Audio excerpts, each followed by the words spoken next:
Hi, and welcome to the show. Rate and review at kevinmd.com/rate. Subscribe at kevinmd.com/podcast. Today in the show, we have Raj Sundar. He's a family physician. His Kevin MD article is titled, "It's Time to Ditch Cultural Competence." Raj, welcome to the show. Thanks for having me, Kevin. So we'll get into your article in a little bit. First off, briefly share your story and journey to where you are today. Yeah, I always think about where I should start with my story, but I do want to start in a village that I grew up in India, which is southern India, Tamil Nadu, Thamarkote, if somebody out there listening knows where that is. It's a small village, but that's where my grandparents grew up. And I start there because they grew up in poverty and they had really struggled to make ends meet and even went to bed hungry. And they really felt that, the way out of this is we're going to make all my family members doctors. And there's already, a feeling out there, there's a lot of Indian doctors, but this is the specific story that I have. And I essentially had an arranged marriage with medicine in many ways, to use that metaphor. And after I found myself in medicine, medical school residency, I've been trying to revisit what it means for me to be a doctor because this story started pretty early for me that I was going to be a doctor. And I wanted to be a doctor, but also a healer, and now I'm a family physician. I call myself a community organizer because I work hard to build relationships with the community to identify where are we falling short as healthcare systems and how do we bridge that gap? And that answer is complex, multifaceted, and I think a lot of people are working on it. But that's what gives me the most passion and drive to keep going on in this field and caring for folks. All right. In your mind, what is the difference between a doctor and a healer? Yeah, good question. I think we were all trained as doctors to isolate organs from the person because our scientific paradigm, which has helped us a lot, right? We can talk about antibiotics for infection and all the advancements we've made. It has helped us get so far, but it's still limiting because at the end of the day, a person shows up to you and they want to feel better. They're suffering, they want to transcend that suffering somehow, or they feel broken and they want to feel whole again, right? And they show up to you, they want to be whole again, spiritually, mentally, physically. It's not this they show up and say, "Hey, fix my liver," and then I'm good. There's a specificity of yes, liver could affect the whole person, but there's so much suffering they experience. And I think they want the doctors to be more than just the doctors that we were trained to be. And I think there's a debate on what truly is our role because our systems want us to be just doctors, like 10 to 15-minute visits, deliver the care recommendation, and then somebody else can deal with it. But I think our patients and communities want more out of that relationship. Yeah, so I think that what you articulated absolutely is correct. I'm a primary care physician myself, and the system wants us to be one way, but we want to practice perhaps in another way. So how do you reconcile that? You're a family physician. How do you become more of a healer in our current system of primary care? Yeah, this is an ongoing struggle, right, Kevin? Yeah. I haven't solved this, but I like to separate it out as the bigger level advocacy and change that we need to do, and then my daily work. Yeah. I do that partly for my survival, but also it's the way I can grow without getting burnt out.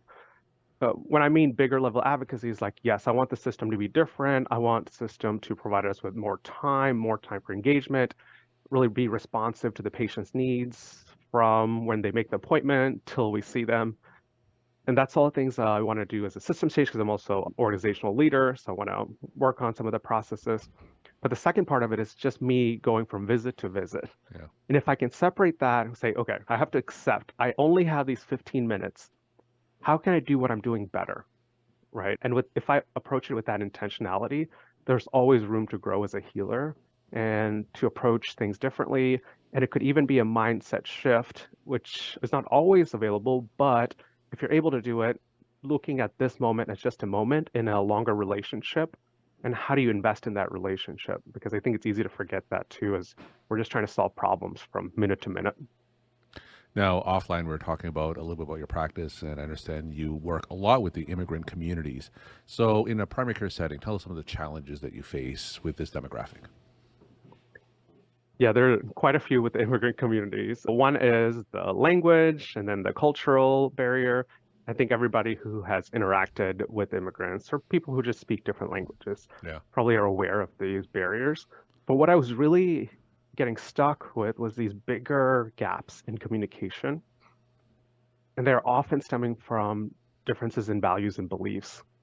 And it was hard for me to bridge them in those moments because we just talked about it, they're coming into this scientific Western paradigm from a whole different reality that they were living in, from a different country and then immigrating to the US and then trying to understand this new foreign place and then needing some care from a system they've never engaged with.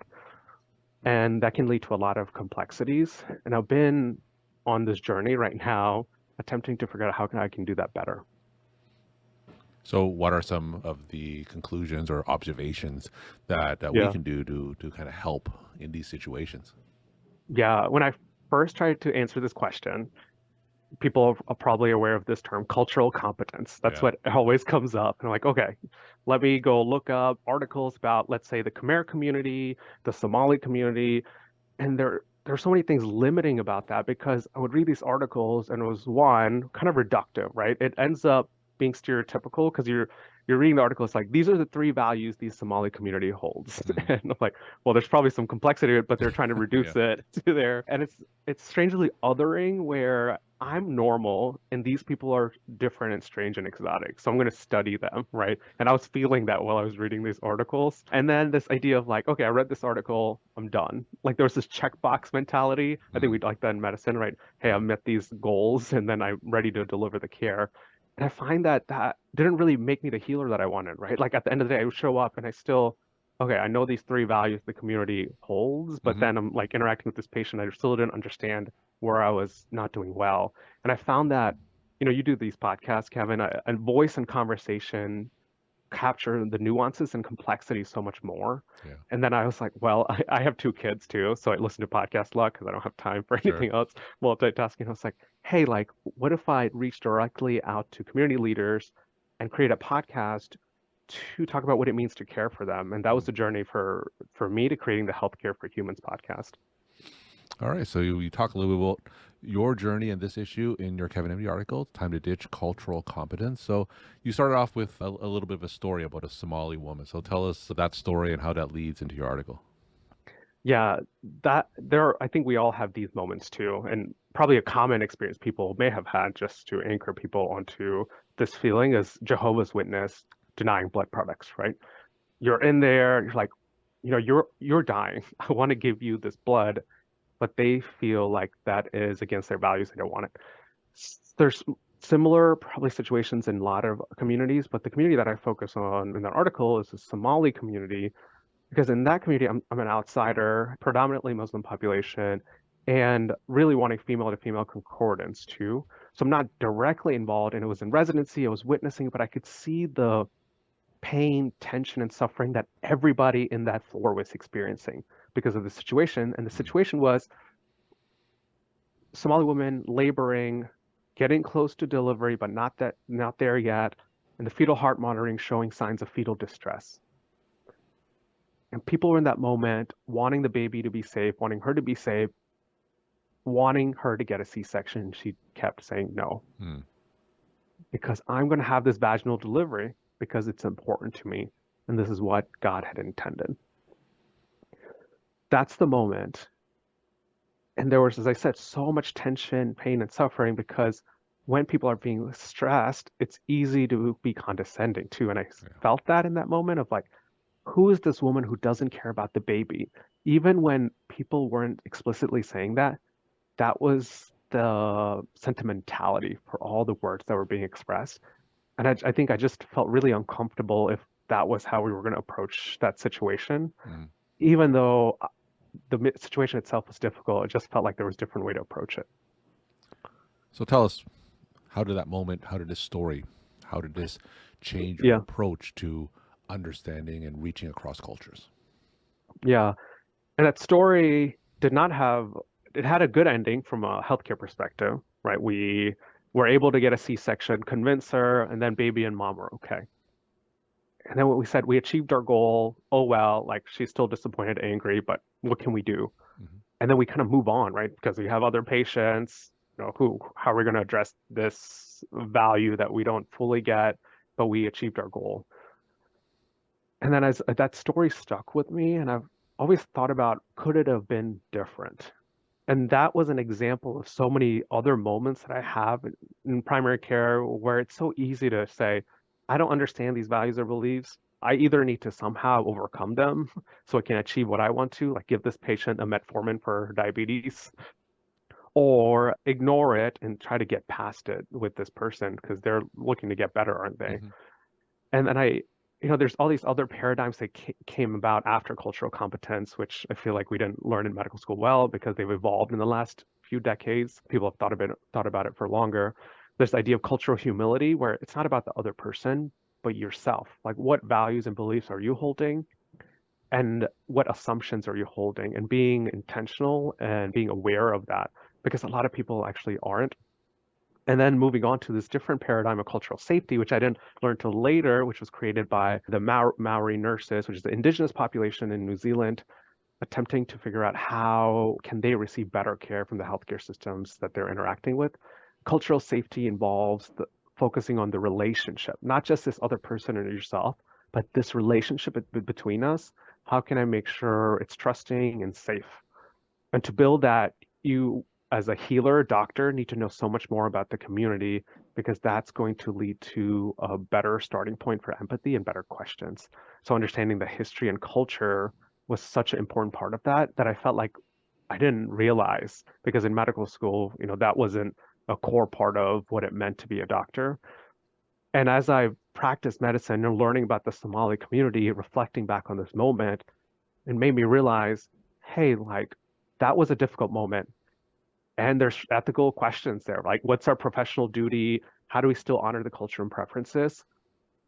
But even in that situation, we could show empathy and understand why this patient potentially could want a vaginal delivery so bad and do not need to dismiss her as somebody who doesn't understand her own health or body. Now, you said earlier that you took strides to better understand different communities. You started a podcast. So tell us, what are some of the things that you did to better understand different communities? Yeah. So probably a few examples are going to help people understand. I said I have this podcast and I'm learning things that I haven't read before. I'll use two examples. One is from the Ethiopian community. I was talking to the Ethiopian community and they had told me about how their Christmas and New Year's was different and their calendar is different. And I'm not expert in that community still, but when I saw a patient right after New Year's, I asked a different question than others were asking because everybody, they keep asking, how's your New Year's for like 4 weeks after January 1st? Nobody knows when to stop asking. Yeah, yeah. So they were asking, they were all, I think, nodding along. And then I said, hey, like, how was your Christmas? And they're like, oh, like, it's our Christmas. Yeah, I was like, I just know it's different.